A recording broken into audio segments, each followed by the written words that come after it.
Good evening, folks, and welcome to Holy Saturday.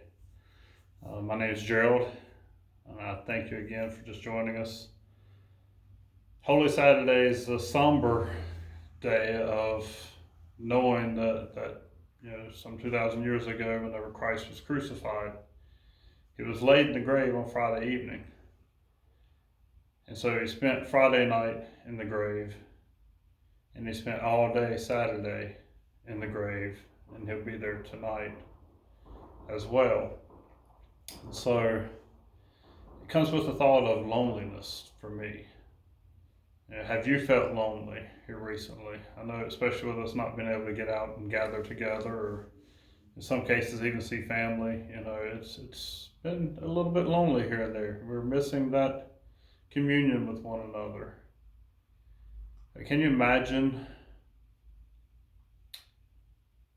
being in the dark all night?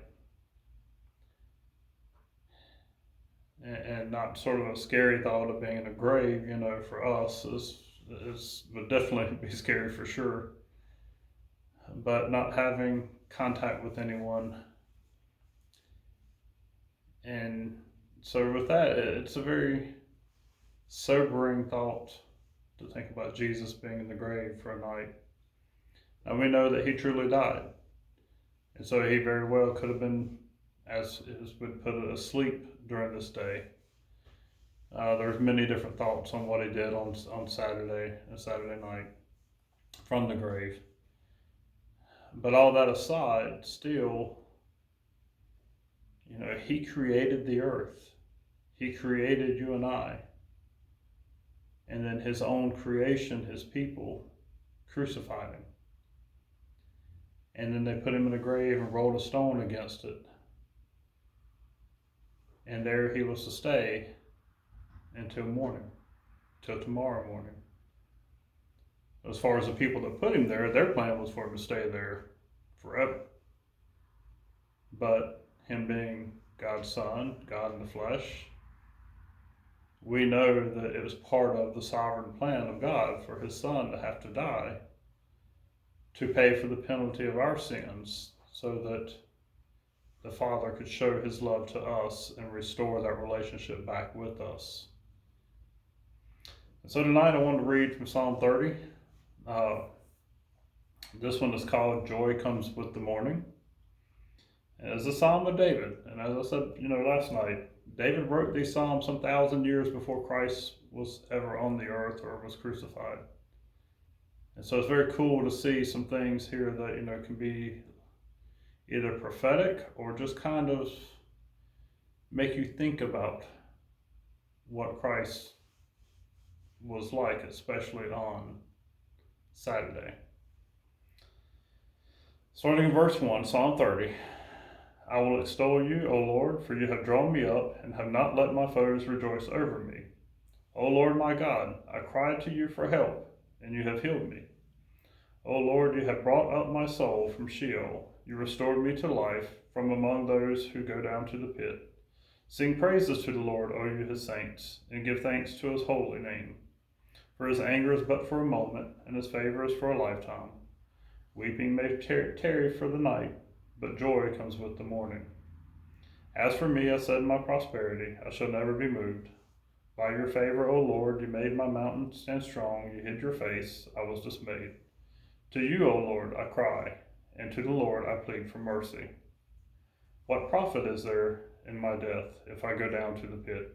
Will the dust praise you? Will it tell of your faithfulness? Hear, O Lord, and be merciful to me. O Lord, be my helper. You have turned for me my mourning into dancing. You have loosed my sackcloth and clothed me with gladness, that my glory may sing your praise and not be silent. O Lord my God, I will give thanks to you forever. So we take comfort in knowing the rest of the story already. We know that, as the psalmist says here, that weeping may tarry for the night, but joy comes with the morning. So I don't know what your Saturday has been like and how much you may have already thought about what Christ was, and again, I can't say it in a different way than say what he was doing other than laying in the grave on Saturday night. And I don't know how much you thought about that today, and knowing he was crucified, beaten, and then buried yesterday. But we know that with Easter, when the sun rises, we know that he did not remain in the grave. For if he remained in the grave, the story would be over. There would be no salvation. His death would be meaningless. He'd be just like any other prophet or any other person that came along and died, no matter if it was dying for others or not. But as Christians, we know he rose. His word tells us he rose. There are witnesses to seeing the risen Lord after the fact. But tonight, we sit here in quiet. We give thought to him being in the grave for another night. But again, our weeping may be for today, but our joy comes in the morning. I don't know about you, but that excitement is already welling up in me, looking forward to the sunrise tomorrow, knowing that the sun did rise. So with that, I'll leave you tonight. Again, I always pray this is a blessing to you. I pray that your faith in Jesus is strong. And I pray that if you're lonely, that you reach out to someone. That you let us know that you need someone to talk to. And no matter what, always know that no matter how lonely you are, God is with you. But I understand that also sometimes you need somebody in the flesh to speak to. So if you're lonely, be sure you reach out to somebody. And again, remember, weeping is for tonight, but joy comes in the morning. Have a very blessed night tonight, friends.